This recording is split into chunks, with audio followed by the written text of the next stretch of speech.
Hi, welcome to Ben and Barry on Football. My name is Barry Sterling Mitchell. I produce the Sterling Net Point Power Rankings. I'm your co-host. My name is Ben Dickerson. I'm a fantasy geek and a lover of everything NFL football. We love NFL football. He's a fantasy guy. My game is Madden. We're just letting a little bit of highlights and things run in the background here. But this is the show, Ben. We have had our first week of regular season football in the NFL. Yep. The first week of what we call the second preseason. And I'm beginning to hear more and more of that as I listen to the media. Mm-hmm. Okay. And so we have some numbers and some information that we're going to share from the Sterling Net Point Power Rankings because, again, most power rankings are opinion. Conjecture. Conjecture, yeah, we learned a new word. But this is a quantitative situation, and you might be able to argue the point a little bit here or there, but the bottom line is it's based on what they actually did. Not what we think they did, not what we think they are, what we think they should be. And then we're going to go through that. Then we'll jump over to the matchup show. So stay tuned for the matchup show where we talk about week 2.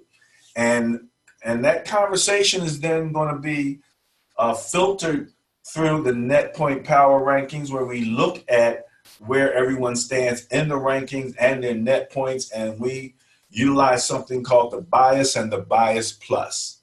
And the bias is simply the difference in net points and the turnover differential. That's where the plus comes in. We'll talk a little bit more about that. We'll share that a little bit later. So first off, it was a crazy, crazy week, Ben.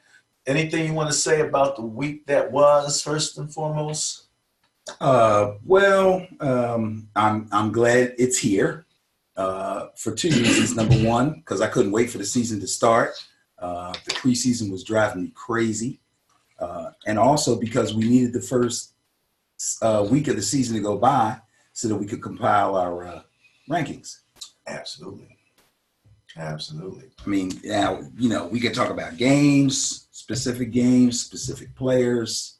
Might not want to do that now, but we'll get more into the NFL sure. Before we do, though. You had a week also, fantasy week, big time fantasy week. You were super busy. I was supposed to come to your draft. You come to the draft, However, man. my wife was injured on the job. Oh, that's right. And things got crazy, so she's okay. But long story short, I did not make that. I missed that. So I am still an NFL fantasy draft virgin. That's okay. It's always next year, bro. It's always next year, So I know you've been working real hard. Anything you want to say about fantasy? Because you kept all your cards in your vest last time. You wouldn't give anybody any hints. Wouldn't help anybody.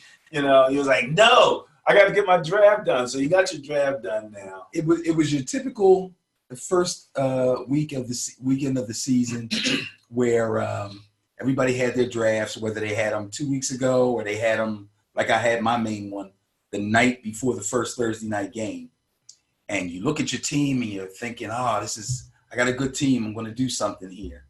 And then the games start and somebody you didn't even think about is getting off. And you're like, I got to get that guy, So there was a lot of that going on. And also there were some players that people were dependent on to be key players on their team that look like maybe they might not be key players. So that's the interesting thing. And again, it's only the first week. Stuff can change, but what you say? Everybody's kind of scrambling on the waiver wire trying to pick up these. I was going to say flash in the pan, but they're not flash in the pan. These guys look like they're going to be. I'll give you one guy. His name is Hawkinson. We talked about him on this show. Iowa tight end. He's with the Detroit Lions, and the Bulls blowing up. Yeah, it's funny because last week Lamar Jackson.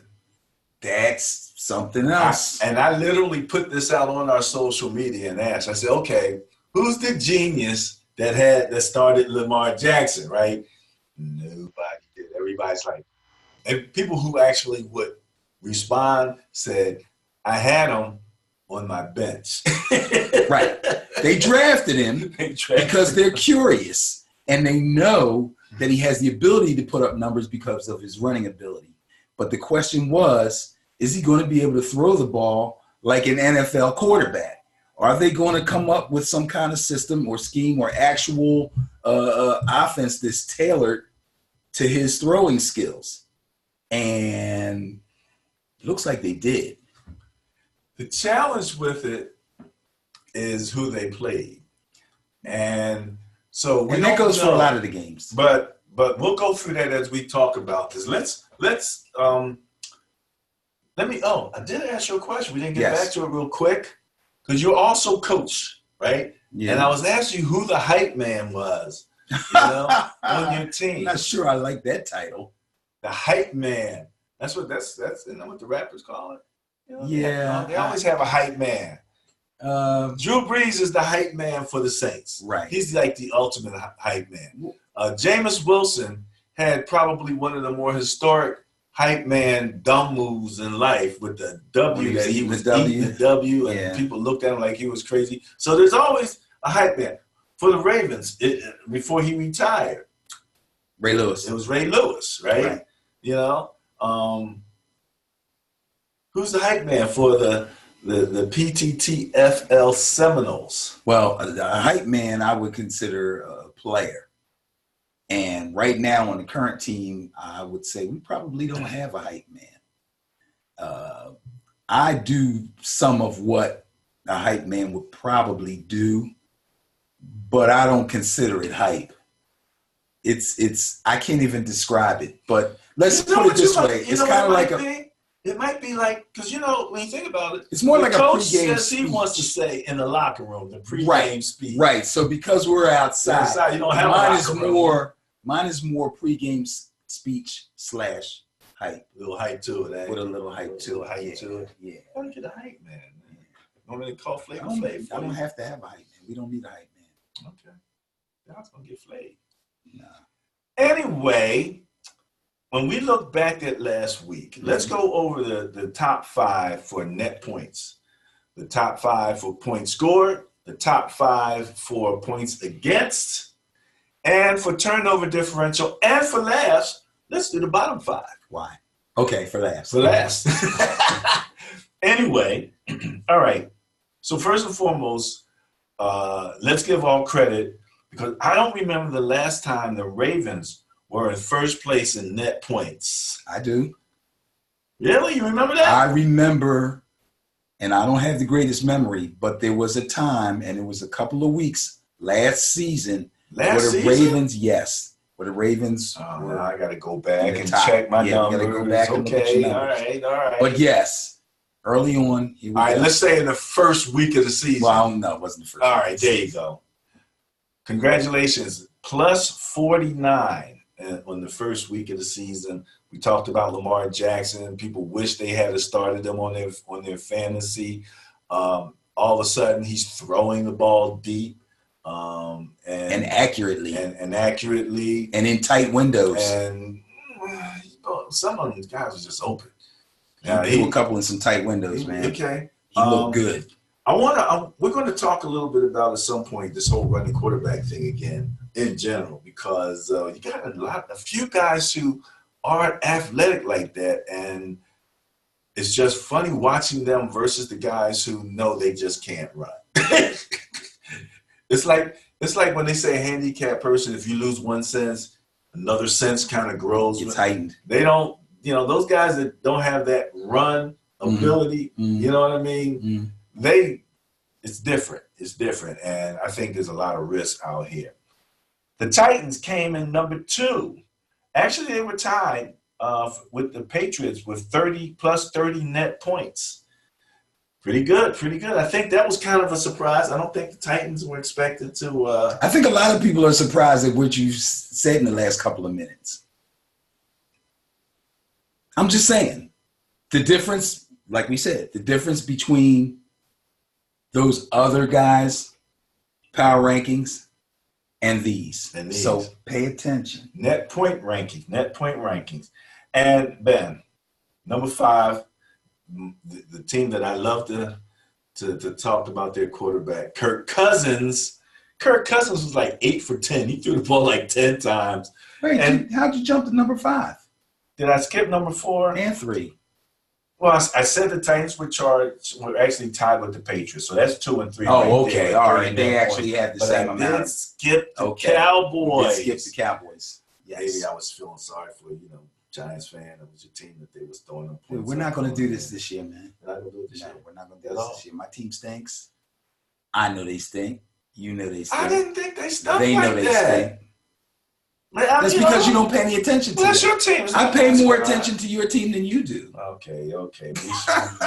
Come on, man. That's because of fantasy. That's the only reason. It doesn't matter what the reason is. The bottom line what do you think about the Vikings being at number 5 spot? Well, first of all, congrats to the Cowboys, 18 plus 18 net points. And then the Vikings coming in at number 5 with 16 plus 16 net points. And again, a very efficient Kirk Cousins, only throwing the ball 8 times. But I believe the Vikings were helped by their turnover differential. A very efficient Kirk Cousins. 8 for 10 is pretty efficient. You're actually giving him some credit for doing something well. I know he does well. You got to remember, when RG3 was in there and Kirk was on the bench, I was calling for Kirk to sit down RG3 and run Kirk. He does what he does. But as I said, as we look across the board, let's finish up, and then maybe some of this will make more sense. So, points for, we're talking about actual points scored. Ravens, again, number 1, put 59 points up on the Dolphins. I mean, that's a big hit. The Titans coming in number 2 with 43. Okay, number 3 switched out from net points, but we got your Chiefs put up 40 points, and the Cowboys put up 35. Okay, and the Patriots put up 33. So that's your top 5 to 5 right there. In scoring, actual points on the board. I mean, right below, you got your Eagles, your Niners. They had pretty good point times, but I know my Niners points were helped by the defense, and the turnovers. Points against. First and second place is a tie with the Patriots and the Packers with 3 points given up. So their defenses gave up not much. The Ravens and the Cowboys are right behind them, tied at 10 points allowed. And then the Vikings, again, there they are right there, in 5th place with 12 points allowed. So these teams didn't give up much in their first game. We'll see how that continues onward. And turnover differential. We like to look at turnover differential. Turnover differential and net points are the only stats that we run actually have negative components to it. So half your teams will be negative or approximately in turnover differential and in net points. That's the way it works. So your top 5 here: number 1, number 2, number 3, number 4. Top 4 places, all with +3 in the turnover margins. That's the Titans, the Vikings, the Jets, and the Ravens. Right. So, I mean, that's a beautiful thing. The Cowboys came in 5th with +2, but in actuality, if you look down, going down to there's a whole bunch of teams that have place, there was a lot that had. Yeah, that'll clear up as the season goes on. So you're talking Colts, Chiefs, Rams, Niners, Seahawks, all had 2. So that's kind of the stats about who did what at what level, at a higher level. We talked about just having a laugh or two. The 32nd ranking in net points is your Dolphins. 31 is the Steelers. I think that was kind of funny, just seeing the Steelers at 31st, minus 30 net points. Dolphins were minus 49. But what's even funnier is the next one up, the Browns. I know. The Dogs got dogged. And then the classic, where the tight end for the Titans, what did he say? Oh, they were who we thought they were. I know, he went through the whole Dennis Green thing. It was awesome. Beautiful. He said, If you want to crown him, go ahead and crown him. Oh man. Oh wow. Too funny. Browns, Giants. The surprise is the Falcons. They look particularly inept. Okay. Inept? They put up 12 points. They couldn't score. They came in 29th in scoring below, just above the Packers and the Dolphins at 10 and the Bears and the Steelers at 3. Okay. And points against, okay, Dolphins again. They're the ones that played the Ravens, so they gave up 59. Browns gave up 43 points. Yeah, that's quite a beating. 43 points. That's quite a beating. Now, the Jags gave up 40, but they played KC. Starting quarterback Nick Foles got hurt. They seem to like the backup there. He's got a crazy name. I forget what Minshew. Minshew. The Jaguars are still a defensive mystery. You keep looking at them and looking at their players, thinking, man, that D is going to be good. And then they get in the game and they lose their way. And I've heard some thoughts that there's still a lot of disciplinary issues and guys doing their own thing and things like that, which I hate to hear about in the NFL. I know these guys are young and all, but disciplinary issue. Quick aside. Yeah. OBJ, $350,000 watch. He wants to wear it in the game. What do you think? You're a coach. Diva. Would you let him? No. They obviously didn't even notice. It's the same colors as uniform. So he got away with it in game one. But he says he's going to wear it. No, he got away with it as far as the organization is concerned. The media picked it up right away. They're like, hey, that guy's got a watch on. I don't know if the ref said anything to anybody, but it's obvious if you were watching the game. The commentators saw it. Everybody that looked at the video saw it. But leaving the locker room and going onto the field, I don't think anybody noticed. They didn't pay any attention. But he says he's going to wear it again next week. Now, why would he do that? Because he's OBJ. I mean, when he actually said he's going to do it. Yes, well, this is what was. But he didn't say why. This is what was reported. He didn't say I'm going to wear it again next week because he's channeling his inner Antonio Brown. That's okay. All right. Obviously, he didn't hear Stephen A. say, "Please, young folks." A lot of people are saying, "No, do not." Let me tell you something. Anything you don't have to wear.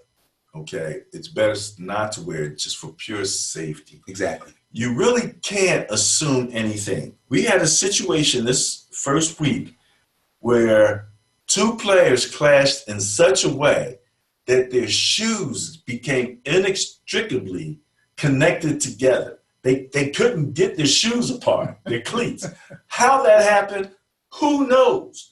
But it happened. It's like they had to get the jaws of life to separate them from the shoes that somehow. I've seen guys get their face masks, things of that nature.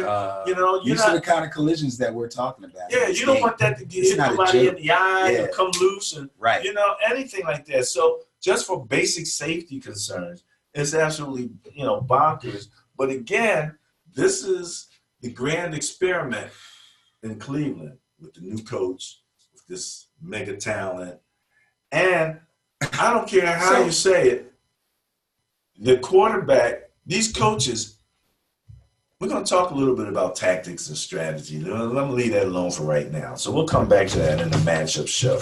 But I don't think that these coaches are necessarily helping their players and a lot of the way that they're setting them up in some of these plays. We'll talk about that. So long story short, points against, Dolphins last, Browns, Jaguars, Giants, and Steelers. Turnover differential, bottom 3, 32, 31, and 30 are the Falcons, Bills, and Dolphins. The Bills won that game? Yes, they beat the Jets. With 3 turnovers. Yes. And then you got a number of 2s. So 25th place is the Panthers with -2. That takes you up to the Buccaneers. There's your Jameis. Not my Jameis. The Jameis is still turning the ball over. Jameis. The Chargers, that's They can't be doing that. The Giants, the Bengals, all with -2. So there you go for last week with the different statistics and what everybody actually came up with. Find the Sterling Net Point Power Rankings on Facebook. We'll have more of that information posted there. You can take a closer look at it because it does make a difference. I mean, teams that are ready. And, I didn't have time to do this, but I really wanted to try to figure out what the coaches' different philosophies were and in terms of preparing their team for game one through a preseason. Because you said last week, some teams aren't going to look so sloppy. Right. You know what I mean? Some teams did. I mean, the Patriots did. And obviously, they're like the great example of, how to get your team ready for whatever, But I did say, I said, some teams are going to come out and they're going to look like they're ready. Yeah. They're ready. They're prepared. And forget about what you saw in the preseason. And they're going to get off to a good start. And some teams are going to stumble. Did you watch the Cardinals at all? No, I caught some. Did I see I think I saw some of the fourth quarter. Well, that was the quarter to see. Right. That was the quarter to see. But I did watch some of the highlights and I was kind of happy to hear that the kid, Kyler Murray, kept himself, straight and was able to orchestrate some of that comeback and get him in a position to at least get a tie. But from what I hear, the kid's unflappable, man. They say he's been like that since high school. Yeah, that's what I'm hearing about him also. And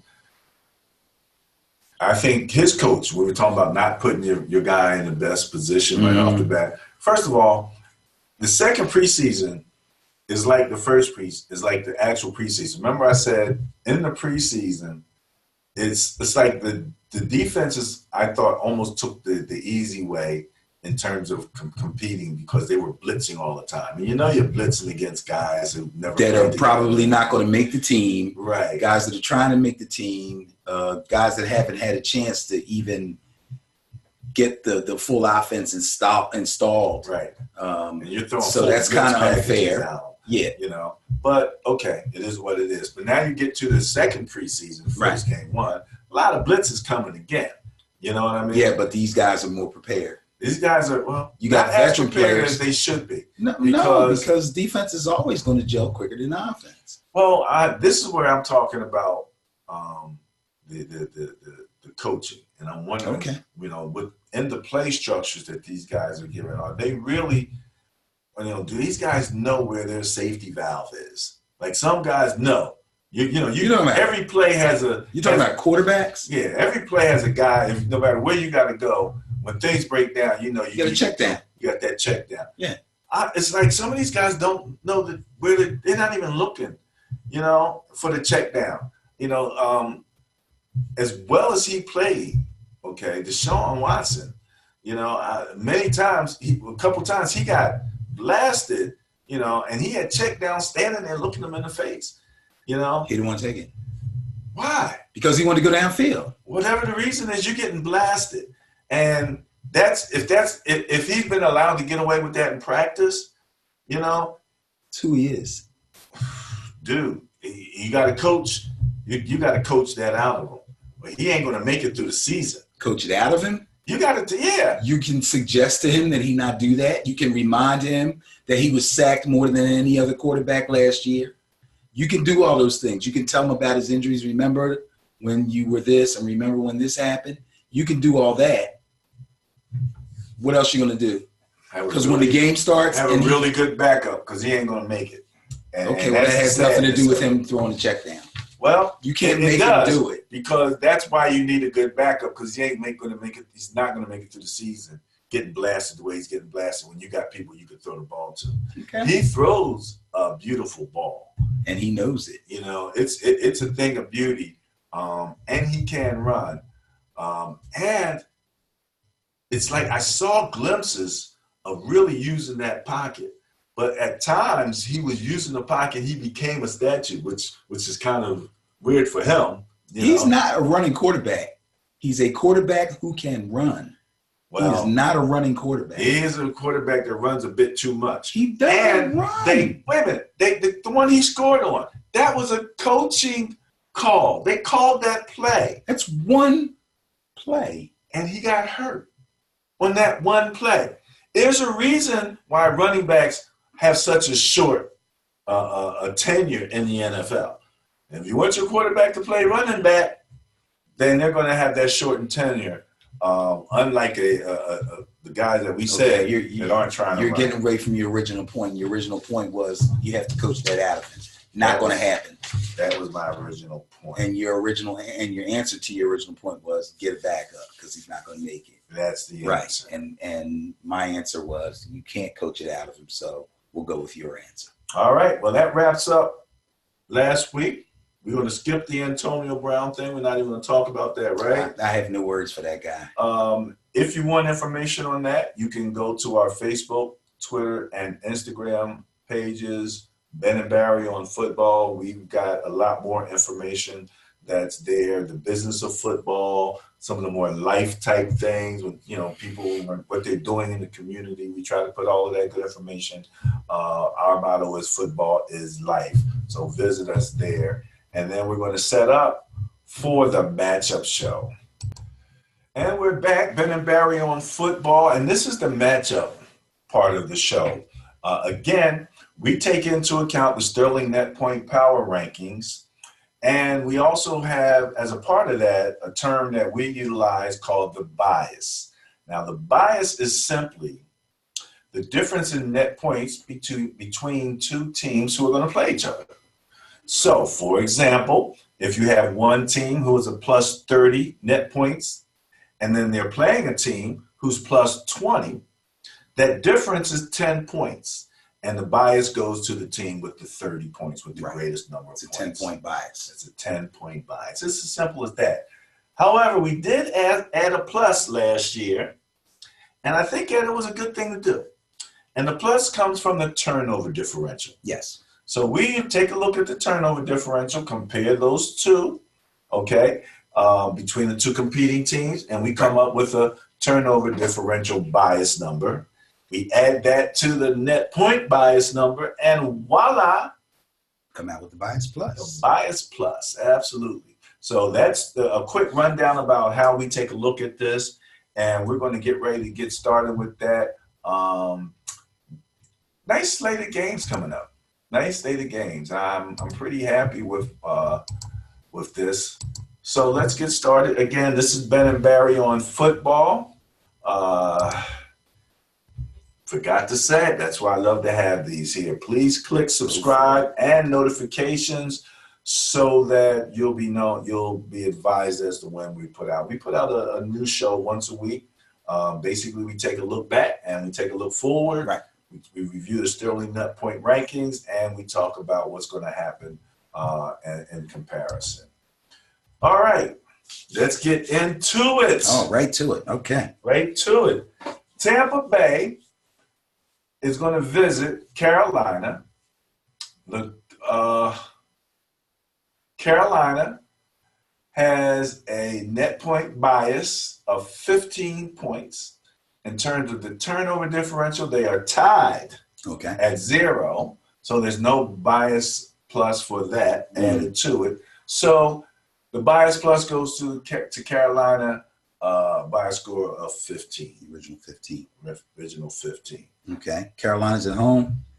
Tampa Bay looked a little ragged last week. So I think I would agree with the bias on that one. Oh, really? And go with Carolina, yes. Nice. Okay, bear with me a second here.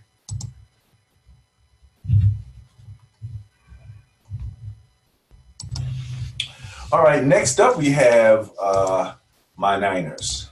Excuse me. Forgot to. So the Niners are visiting Cincinnati. That's only about halfway across the country. That's not the full. No, that's not the full. Your theory won't kick into there. But the Niners had a pretty good day. They have a bias in their favor of 15 net points and a turnover differential of +4 over the Bengals. So the bias plus score for the Niners are favored here at 19. 19 points. Coming into Cincinnati. I don't know about that one, bro. Cincinnati played better than I thought they would. Yeah, how about that? That's a situation. You got a new coach, right? And a new system, but he's got a quarterback who's been around, so he's an experienced They look pretty prepared. John Ross, all of a sudden. Yeah, well, like I said, the speed guy. There's fantasy people all over the world right now going, John Ross, because they didn't draft him. Okay, so they're trying to pick him up off the waiver wire, but that's one of those things. I think I'm going to go with the bias, though, and I'm going to go with the Niners on this. I'm going to stick with your guys. I'm very interested to see what happens with their running back situation now that Coleman is down. See if Breida and Mostert can handle that part until Jimmy G gets himself together. Jimmy threw that pick 6, didn't he? Yeah. Yes, he did. I think he'll be all right. I'm not too much worried about No, I think he'll be all right. And I tell you the truth, I snuck and look at you guys' whole schedule. It's pretty favorable. Think so? Yeah, it's pretty favorable, but you still got to win the games. You know what I mean? You can't mess this up. Yeah, that is true. All right, what do we got here? All right, next up, we have the Chargers. Chargers are going to visit the Lions. And, the Lions didn't look that great. But the Chargers have a running back, Eckler. Yep. Who turned out some serious, production there. Yeah. Won a little bit of favor with the fans, things of that nature. Well, he kind of, remember, Melvin Gordon gets nicked up quite a bit in the last couple seasons. He has missed games here and there, and Eckler came through for them last year when he was down. So people kind of knew his name. He was getting drafted in fantasy, especially with the holdout. People had no problem going right to Eckler, knowing that Gordon may hold out for the entire season. So he was kind of expected to hold his own. Justin Jackson's backing him up. Between the two of them, they should get the job done. Well, low net points in both situations. The Chargers have a net point bias of 6. The Detroit Lions have the turnover bias in their favor by 1. Okay. Giving the bias plus to the Chargers by a meager 5. 5 is really small. Detroit is at home. I'm going to go out on a limb on this one, and I'm going to say Detroit. So the bias says the Chargers. That's because you like that tight end. That's right. You're biased. Yeah. That's what we're doing here, right? Also, I'm a daredevil. Oh, okay. All right, Mr. Daredevil. I see you. That's they did a pretty good job. Let's see what we got here. Vikings, Packers. All right, so we talked a little bit about the Vikings before. Kirk Cousins was very efficient. The Packers were up against a hot Chicago defense, and their defense looked really good, but I thought that Mitchell Trubisky was really bad a lot and was not real good. And we, that takes us back to that whole, he's another quarterback that can run. Somewhere in the back of their mind, I think they know that. But long story short, I'm looking at 9 points in the Vikings' favor for the net point bias, 1 point on the turnover bias, giving the Vikings a bias plus score of 10. Now, I find this game very interesting. Number one, it's a big time rivalry. Number two, the Green Bay defense, although you are kind of crediting or discrediting the Bears offense, I think they're for real. And we already knew that the Vikings defense was real. So now we're back to, can the Green Bay offense really flow? Because it didn't flow last week. The running game was hit or miss. Mr. Rogers was kind of hit or miss. The pressure got to him, defensive pressure from their front seven. The Vikings are going to give him the same thing, okay? But I think with another week under their belts of working on it,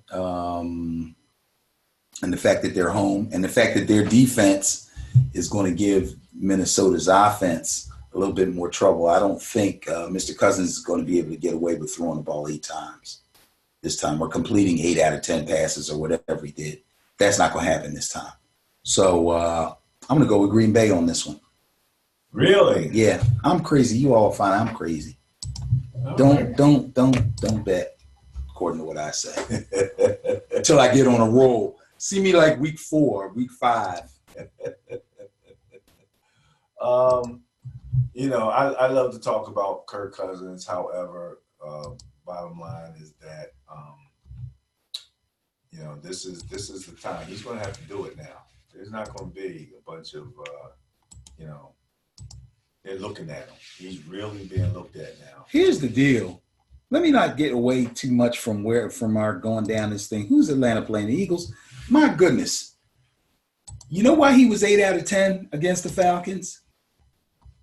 Because their run defense is trash truck juice. They have none to speak of. They ran the ball up and down the field. He didn't have to throw any passes. That's unheard of in the NFL. They should be ashamed of themselves. And if the Eagles don't do the same thing, we'll talk about that game later. What we got next?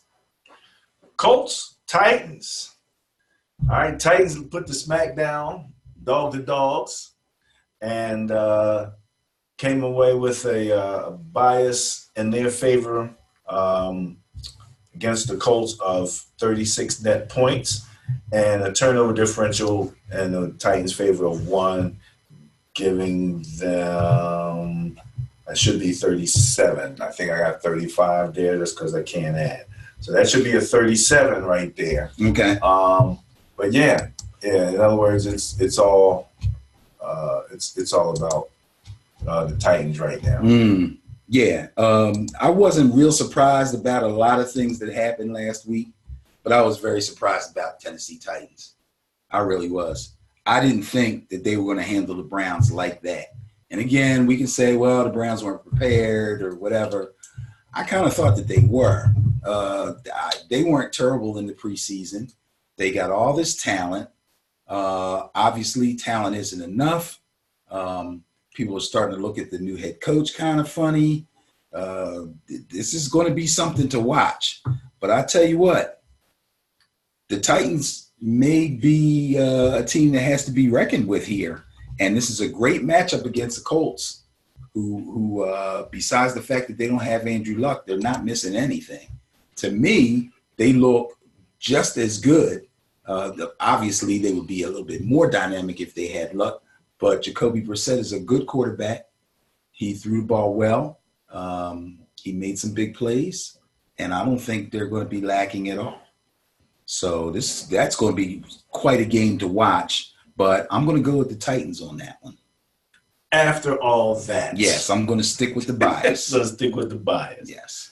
All righty then. That's an interesting scenario. Sometimes you think he's going in one direction. He's no running back. He knows how to shift directions on you. It's a feel. It's like those guys that do their power rankings by opinion and conjecture.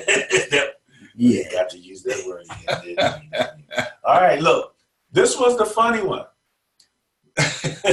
There's nothing funny about this game. And this is what's funny about it. First of all, the first thing you look at is you say, okay, this is all Patriots. I mean, a 79 net point bias in the Patriots' favor, a 4 turnover differential bias in their favor. They have the highest bias plus score of the weekend at 83 points in their favor. I can't go against that 83 point bias. But this is the Dolphins, who somehow play the Patriots good. Don't. They really. That's that weird division stuff that happens. Now this could be a different season because what you talked about them as like, they have their own process going on now. I heard a statistic that said they had out of a 53-man roster, they had about 30-some people turned over in that roster. So that's over half. Yes, of the roster is new people. That's how you tank in football. Well, so now you coming in with the Patriots. They, other than the drama that they brought upon themselves, with bringing AB into the fold just in time to have him be charged with rape and everything. Strange thing, and you can go to Ben and Barry on Football for more information. We've posted some articles and things about that there. It's interesting that the number 75,000, number one, this was a civil suit, right? Not a criminal complaint. Correct. And somewhere the number 75,000 came in, right? Which, when you're talking about a guy who just signed like a $15 million contract, right? Sounds like a pittance for someone who was as harmed as she claims she was. Right. And she passed a lie detector test already. Okay. So, as weird as, people are like, well, why did you do, it's really interesting when you read the story about how much time she spent at his house because she was supposedly training him. Right. And so if you are out there doing personal training for a multimillionaire and you're a beautiful, athletic person, get a hotel room. Make them pay your hotel places where you can lock the door and have privacy and have that protection. Not to say something can't happen once you're connected or once you're in each other's presence, but it really looks kind of weird when you're like spending the night there. And I know these guys have big mansions and they've got big houses for guests and all of that. Yeah. But for a single woman, unless you are having a relationship, you might want to just take and it's a business write-off for them for that athlete. Let them pay for you to have. Just got to be a little bit smarter. But believe me, in no way am I saying that and meaning or thinking that it was her fault in any way. That's serious business. This abuse thing is really serious. No, it's not your fault. It's not her fault per se, but you put yourself in harm's way. I think you have to be at least aware of human nature. Right. That doesn't lessen anything that he may have done. Oh, well, you shouldn't have been there, or well, you shouldn't have been wearing that. I'm not going there. I'm just saying. Absolutely. Yeah. Absolutely. Because anyway, Patriots all the way. Patriots all the way. All right. So let's see what we got next here. We have Battle of New York. The Battle of New York. You've been talking about the Bills defensively. Mm-hmm. The New York Giants, your team, is home. So they're going to come down. The Buffalo Bills have a 19 net point bias. The Giants have the turnover differential bias in their favor. So it's just the bias plus score in Buffalo's favor of 18. Not insurmountable. Saquon, the gift Barkley could put in 18 points if you give him that opportunity. I wouldn't be surprised. Maybe not. Le'Veon Bell couldn't do it. But he did have 2 really good catches. Okay. I mean, one for the touchdown. I mean, the ball was thrown. I mean, you had to have good hands, good flexibility to reach down and get that, pull that thing up off the grass. Okay. And then the other one, he had to go up like a wide receiver. Okay. Well, that's what they pay him for. That's what they. And that's why he calls himself the best running back in the business, because he's more than a running back. Mm-hmm. He wanted to be paid like a wide receiver. Absolutely. Yeah. But my point is, And I'm sure Saquon is going to do all the damage that he possibly can.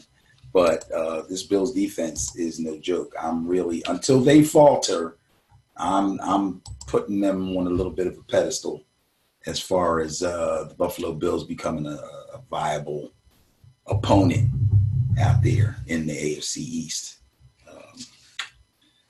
I don't know. I worry about this game a lot. I wish Daniel Jones was starting. And so like me wishing I had DK Metcalf. Yeah, and going against the Bills' young quarterback. Oh, by the way. You do have DK Metcalf, by the way. No. Oh, that's right. You mean he's not on your team. Right. Yeah, it's a shame. But I wasn't he had a good good team. game. We got Debo Samuel. Yeah, I love Debo. And I'm actually using him now. As you should. On Madden. He's extremely versatile. Even though his ratings aren't as high, everybody's ratings are jacked up right now. Well, bottom line is it's a big enough issue that they're putting it on television. But it's funny that your ratings would say one thing, but you recognize even playing a game that he has certain capabilities. Absolutely. So I'm actually starting to like him a little. I told him that before the draft. Jeez. I'm on your team. I'm on your team more than you are, man.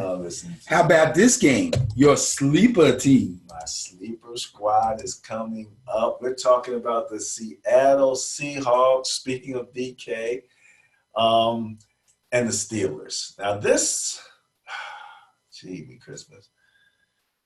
Seattle has a 31 net point bias. Pittsburgh just, got smacked. They've got a 3 turnover differential bias, giving them a 34 bias score in the favor of the Seattle Seahawks. Man, what's the deal with the Steelers, man? And they, now the Steelers are home, right? Yeah. Mm-hmm. Steelers are home. That is truly that's about as West Coast to East Coast as you can get, isn't it?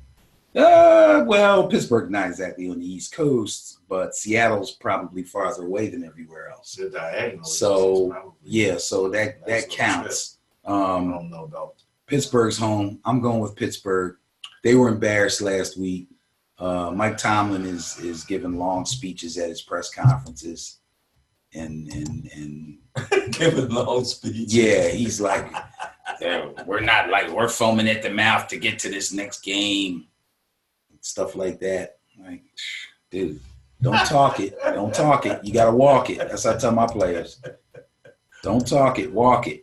All right. So you're going against the bias. You're going with the Steelers against Seattle. Yes, I am. My sleeper It's only week 2, folks. So if I'm going against the bias a lot, it's because I'm going against the bias a lot. Against the highest paid quarterback in the league, Russell Wilson. We know pay has nothing to do with anything. Oh, man, if you knew how much you said the opposite. Anyway, okay, it is what it is. Dallas, Washington, division game, NFC East. Dallas coming in with a 23 net point bias, a 2 turnover differential bias for a total bias plus score, and in favor of the Dallas Cowboys of 25 against Washington. Nothing to see here, folks. Tell you what, Dallas won't go down 17-0. They have to come back. I think that was part of the first week. Blues just, not being ready to play, just not for the Eagles defensively. Oh, the Eagles weren't ready. I don't think their quarterback didn't play in the preseason. No, that was it. No, I'm talking about the defense, not the quarterback. Oh, the defense? The defense. No, I think their defense isn't good. And something? Oh, no. Okay. I think their defense isn't that good. Okay. Their secondary is not that good. We went through this last year. Okay. All right. But their front four, they got a good front four, right? Okay. 5, maybe. Okay. All right. Just asking. Interestingly, we know we talked about the 53-man roster versus how many they actually dress. Yeah. And I still don't understand. Maybe you can help. They did not dress Adrian Peterson last week. Right. They talked as if. I think, and I said I was going to check this out, but I really didn't. So if somebody out there knows, you can leave a comment, right, and let us know. But I believe that each position has a certain number of active players per week. So if they had, like, say, 3 active running backs, Geis, Thompson, and... Did they dress Thompson? I believe Thompson dressed. I believe Geis started, Thompson dressed, and somebody else. So you dressed Thompson over Adrian Peterson? Yes. Interesting. They just gave Adrian Peterson some more money too. They did? A little bit of a contract. That was nice of them. I didn't understand that. Well, he pretty much saved their bacon last year when Geis went down. That's what I'm saying. I'm thinking that, that's your backup running back. I guess that's in my mind. That's your backup running back. It's not in their mind. Who, Geis? Geis was drafted to be the starter. No, Adrian Peterson is the backup. Yeah. Oh, I see what you're saying. No. I agree. That's the way I thought the depth chart was going to be. But for whatever reason, they made him a healthy scratch, as they call it, and made him inactive. But he's starting this week. Okay. So I guess he was the backup, huh? Yeah, that's why I didn't understand what they were doing. That didn't make sense, to me. And I'm thinking, Geis, again, coming off an injury, you want to spell him. You want to keep the Eagle defense honest. Mm-hmm. And so you put Adrian Peterson back there, he becomes a focus of attention. You just don't, assume that he's not going to do anything. Right. He outran the whole defense last year on one run. So you at least got to give him that level of respect. So, it just gets to be a little bit weird in terms of that. Okay, what's next here? We have the Cardinals versus the Ravens. Intriguing game of the week for the kid here. Okay, the Ravens had such a big day. Let's face it, they were the team last week in terms of scoring. So, and the Ravens are home. They have a 49 net point bias in their favor. They put up 59, but they gave up 10 last week. They have a 2 turnover differential bias in their favor. So that gives the Baltimore Ravens the second highest bias plus score in their favor going against the Cardinals. 2 young, talented, mobile-style quarterbacks running offenses that are inspired by college. One's a newer system. Well, both of them are so-called newer. The Ravens actually acted like they were putting in some new, monumentally different system. And we know that the air raid is the new system for the Cardinals. So what do you know about the Baltimore system? Anything? Have you heard a name put to it, or no? Is inspired by so-and-so, or I don't think so either. All this new, it's just they're putting him. It took them time. It took them the off season and the preseason to probably review film, talk to him, and look back at some of his college film and come up with plays where they could put him in the best position to make plays with his arm. And the more plays they could come up with that put him in good and comfortable positions to make plays with his arm is less plays that he has to depend on his legs. Okay. That's the way I see it. So when they say, new system, not really a new system. I think they just tailored everything toward him and his air game or his throwing game.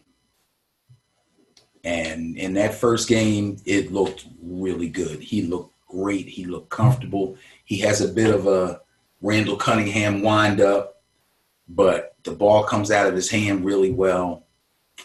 He's throwing spirals, man. He's got speed at wide receiver. He's got a lot of speed, a lot of young speed. Behind the defenses, and he's got the ability to put it out there. You know, there's no doubt about it. I mean, I'm happy to see it. Like he said, not bad for a running back. Huh? Not bad for a running back. Use that pocket, young man. Run if you have to, but other than that, use it. You know, use those short to intermediate passes because they're going to be coming after him now. He's going to have to start making really fast decisions. You know, I think he got away with a little bit of having some time playing against Miami.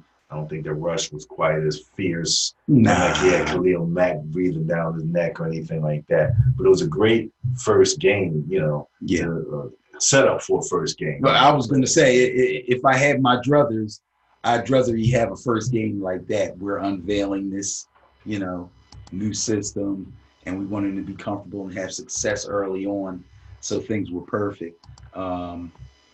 I'd like to see how the Baltimore defense is going to deal with the air raid. At this point, I'm like watching what's everybody doing against the air raid. The Lions were having a good old time there for about 3 quarters, and then it turned into the Kyler Murray show. So I don't know. I think part of the air raid has to do with tempo, and once Kyler finds tempo and he starts, you know, moving things, because again, so much of the air raid is him making decisions, right? You know, at the line of scrimmage, you know what I mean? And against NFL defenses, which is a big difference from being in Oklahoma. But he's got NFL wide receivers now who, as they understand the air raid, and it looks like Fitzgerald is. Oh yeah, well you know, when in doubt, and they did use Johnson. They used the running back. Yes, he did. The more you use him, the better. You got Fitz, Absolutely. And you got some speed. The rest of that still has to come together. Yeah. So it's going to be interesting to see if he can pick up where he left off, you know, with his command of that system. And so I'm really interested in looking at those two guys. I think that's going to be an intriguing game. So other than the fact that they didn't actually win the game, would you say he had a successful opening day for his first game, for his first NFL game, as far as accomplishments? I actually kind of do. I mean, they came from behind. They tied. It's not his fault that they didn't win the game. Because, you know, he can't play defense. So, you know, he can't do everything. That's cool. But we'll learn a little bit more about the strengths and weaknesses. You know, again, even of that fast-paced system, it has pros and cons to it. That's just the way it is. Right. Jaguars. Texans. Speaking of a young mobile quarterback that can really throw that ball, did you see any of the Texans Saints game? Yes. Did you see the final drive, Drew Brees' final drive? What did you think about the defense that the Texans were playing? Because a lot of people were saying it was really soft. They really just... I don't think it was really soft. They went into almost like a prevent. No. You didn't feel like... It looked to me that way. I think they kept one safety up top in case they tried to throw a Hail Mary.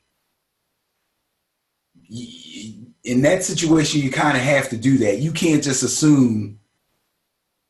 First of all, the guys on the field are not going, okay, their kicker can kick this far, so that means he has to get at least this far to be able to make it. They're not thinking that. They're trying to keep them as short as possible to make the kick as long as possible if, in fact, they're driving for a kick. That?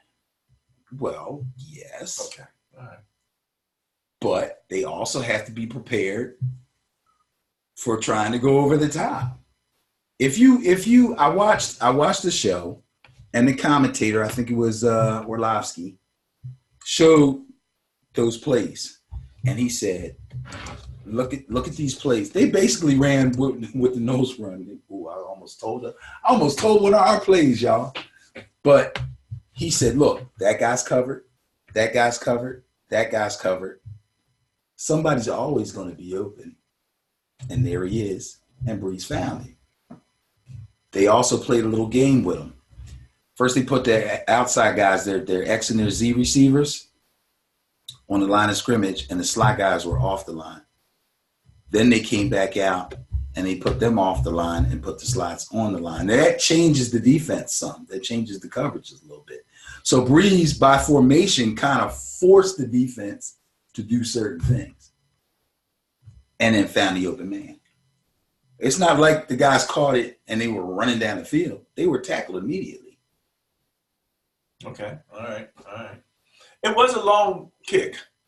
It was a long kick. No, it was a they did 30-yard their job. They did their job. The only way they could have done their job better was to knock a couple of passes down, but they weren't able to. So,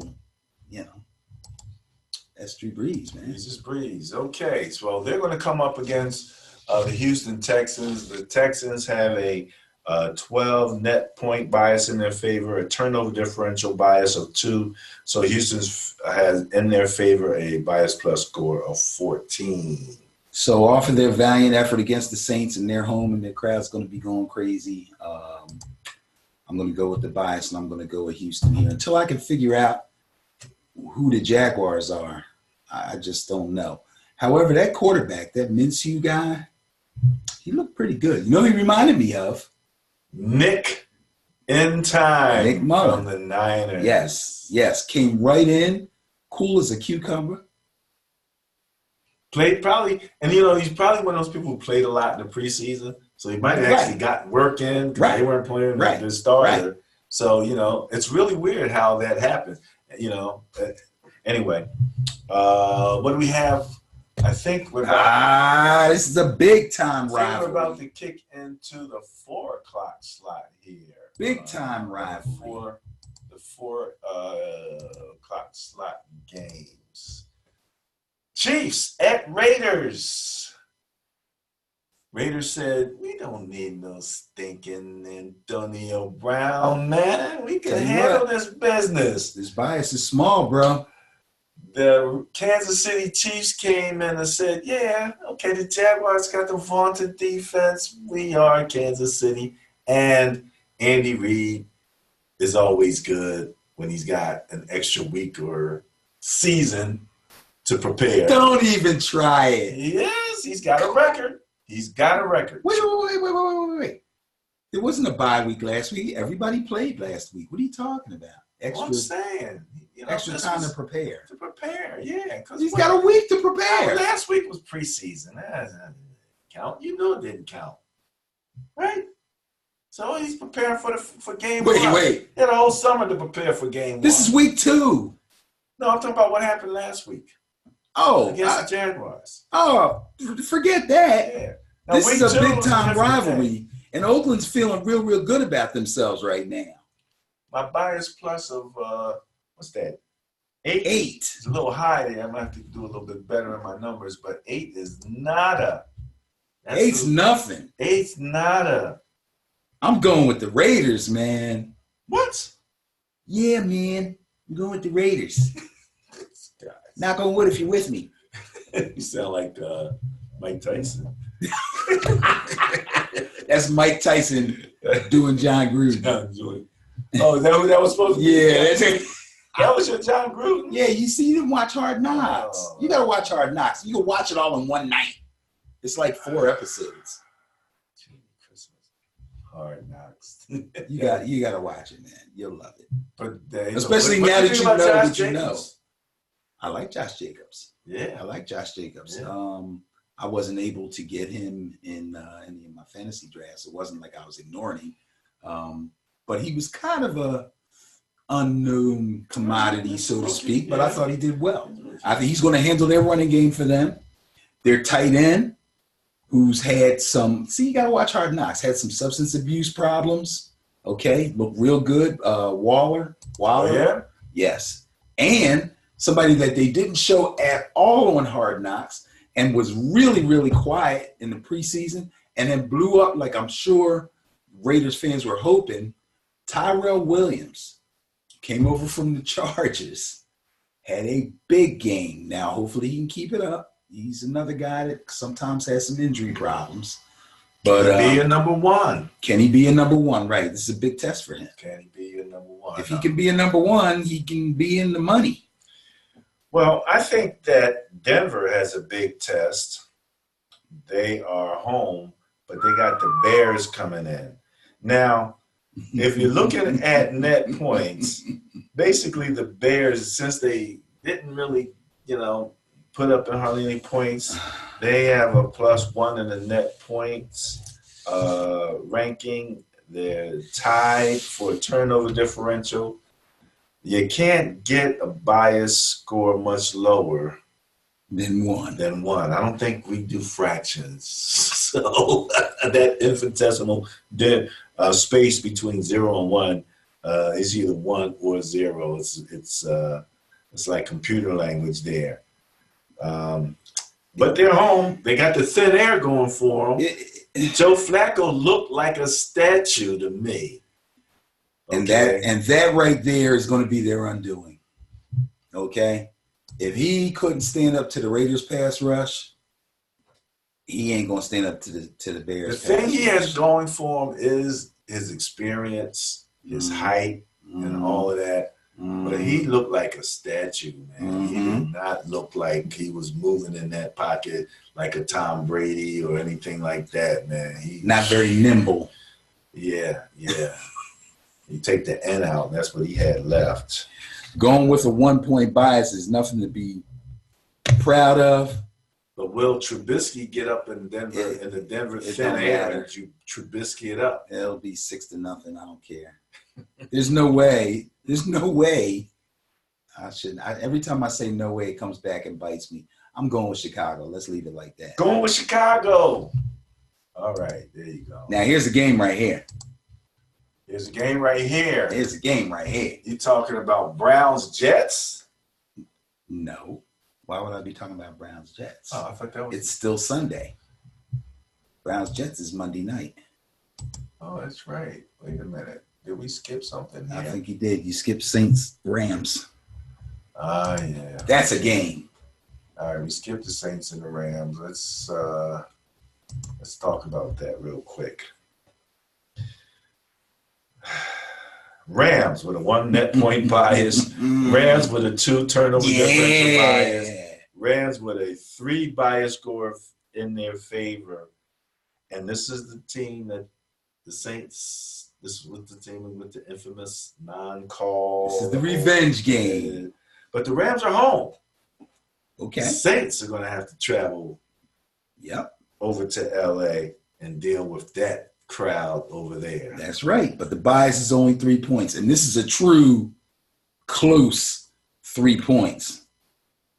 To me, that 1 point between Chicago and Denver isn't really indicative of the way the game is going to go. But this one's going to be tight, and it's going to be tough. And I really like the Saints. I like the Saints a lot. I think they're going to be really motivated, and I'm going to go with them. I'm going to go against the bias, and I'm going to go with the Saints. Going with the Saints. Okay. All right. Well, I have a reason. Go ahead. The Rams gave up 27, 28 points to Carolina. What's up with that? Let me say this real quick. First of all, Carolina's not exactly an offensive juggernaut. Maybe not. But I'm starting to love Christian McCaffrey. Starting to love? He took me to a fantasy championship last year. Did he really? Yes. He had my favorite score of the weekend. Okay. Now, there was a lot of great scores, okay? But he had a score where he's crashing up the middle. It's like a goal line run. Right? He's getting tackled before he gets to the goal line. Yeah. But there's so many people under him that he stretched out this way. Over top of him. So his back end is kind of, they're pulling at him, but there's people underneath him, so he's not touching down. Right. He literally plants his arm down like this and walks his way into the end zone. And if you watched preseason pictures of him, there were a lot of pictures of him looking like he got seriously bulked. Yeah.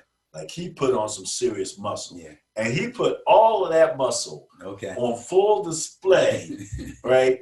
And basically walked across those bodies. On one arm. I mean, I was like he had that 2 steps where he just like pulled himself by that one hand and he had it fist down. And I'm like, I've never seen that before. Yeah. That was an awesome touchdown. So, yeah, I got to give that to him. He's going for 2,000 all-purpose yards. Is he? This year? I can see him getting it because he can run. If anybody can get it, he can get it. He can do it all. Yeah. Quick question: Kamara or Christian? I have them both on Do you really? my main team. Yeah, they're my 2 running backs. Ooh. I got to ride them boys too. Ooh. Okay. Now, who's better between the 2 of them? I actually. It's better hard. is one thing, but I'm giving Kamara's faster, but not that much faster. More durable. I'm questioning the durability. Kamara is he's wiry strong. He's not bulky, muscular strong. But they have a power back for him. Even after right. They got yes. Latavius. Yeah, he's not really a power back, but he's like 6'2". He's a big guy. He's okay. Yeah, but he's big. Yeah, but he's not a power style runner. Right. Okay. But he's enough to spell him. Yeah, he's enough to spell him, and he runs with power. Right.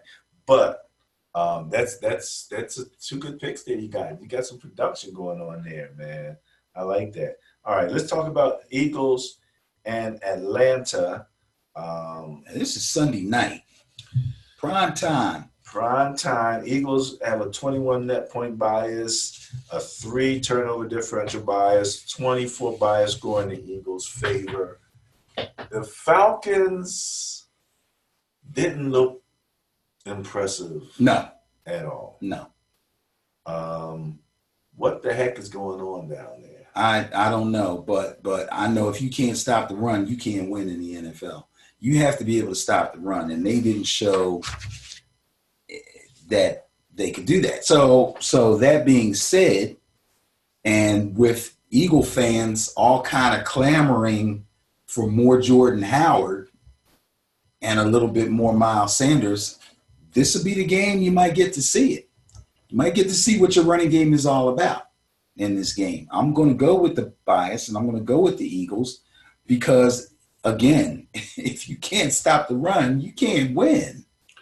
Atlanta had minus 16 net points. They were ranked 28th in net points, ranked 28th in scoring with only 12.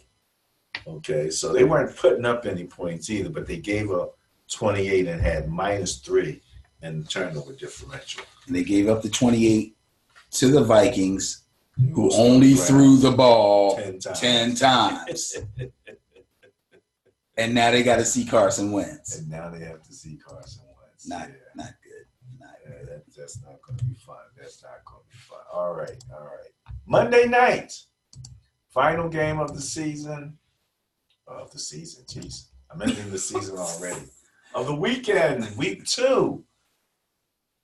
Browns. The Dogged Dogs. The Jets, who won the turnover battle and lost the war. Against the Bills. But the Jets have a 29 net point bias in their favor, a 3 turnover differential bias in their favor. That's a 32, a bias plus score of 32 in the Jets' favor over the Browns. Right.